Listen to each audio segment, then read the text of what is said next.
பஜார் நிர்மலா கஜேந்திரன்.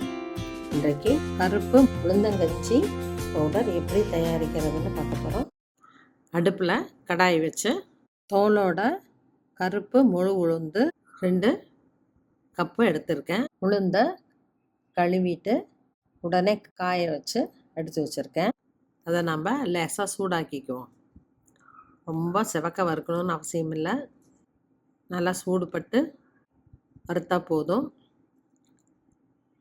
அது வாசமாகவும் இருக்கும், பூச்சி வராமையும் தடுக்கும். கருப்பு உளுந்தில் இருக்க அந்த கருப்பு தோல் மருத்துவ குணம் நிறைந்தது.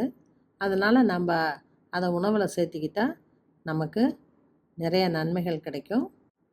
இட்லிக்கும் கூட இந்த கருப்பு உளுந்து உடச்சதை போட்டு ஆட்டி வைக்கலாம், லேசாக வறுத்துக்கலாம்.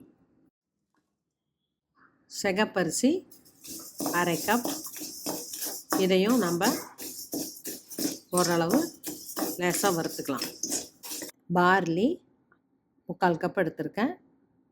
பார்லியில் நமக்கு ஃபைபர் இருக்குது, கிட்னியெல்லாம் நல்லா ஃபங்க்ஷனாக இதை சேர்த்துவாங்க. கர்ப்பிணி பெண்களுக்கு யூரின் வெளியேறதுக்கு இது ஹெல்ப் பண்ணும். அதனால் பார்லியும் கொஞ்சம் போட்டுக்கலாம். வெந்தயம் 1 டேபிள் ஸ்பூன், ரொம்ப போட்டால் கசக்கும், அதனால் கொஞ்சமாக போட்டிருக்கேன். இதையும் லேசாக வறுத்து எடுத்துக்குவோம். இதையெல்லாம் வறுத்து விட்டு ஆற வச்சு நம்ம மிக்சியில் ரொம்ப ஃபைனாக வராது, மில்லில் கொடுத்து அரைச்சிக்கலாம். எல்லா கஞ்சியும் காய்ச்சற மாதிரி அதே மெத்தடில் இதையும் காய்ச்சி நம்ம குழந்தைங்களுக்கு கொடுக்கலாம், பெரியவங்களும் சாப்பிட்லாம். நம்ம எல்லா கஞ்சிலையும் கருப்பட்டி ஏலக்காய் போடுவோம், இல்லை உப்பு தயிர் போடுவோம். இதில் ஸ்வீட் பண்ணால் தான் நல்லாயிருக்கும். கருப்பட்டி வெல்லம் போடலாம், சுக்கு போட்டால் ஃப்ளேவர் நல்லாயிருக்கும். கண்டிப்பாக எல்லா கஞ்சிக்கும் நம்ம தேங்காய் யூஸ் பண்ணுவோம், அதுவும் போட்டுக்கலாம். பால் கொடுக்கும் தாய்மார்களுக்கும் ப்ரெக்னெண்ட்டாக இருக்க தாய்மார்களுக்கும் கண்டிப்பாக ஹெல்த்தி ட்ரிங்காக இருக்கும். உளுந்தங்கஞ்சிங்கிறது நமக்கு எலும்புக்கு வலுவு கொடுக்கும்.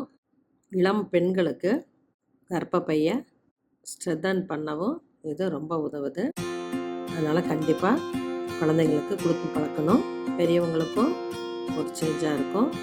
செஞ்சு பாருங்கள், யூஸ் பண்ணி பாருங்கள், எப்படி இருக்குன்னு சொல்லுங்கள். பிடிச்சிருந்தால் சப்ஸ்கிரைப் பண்ணுங்கள், ஷேர் பண்ணுங்கள். தேங்க்யூ.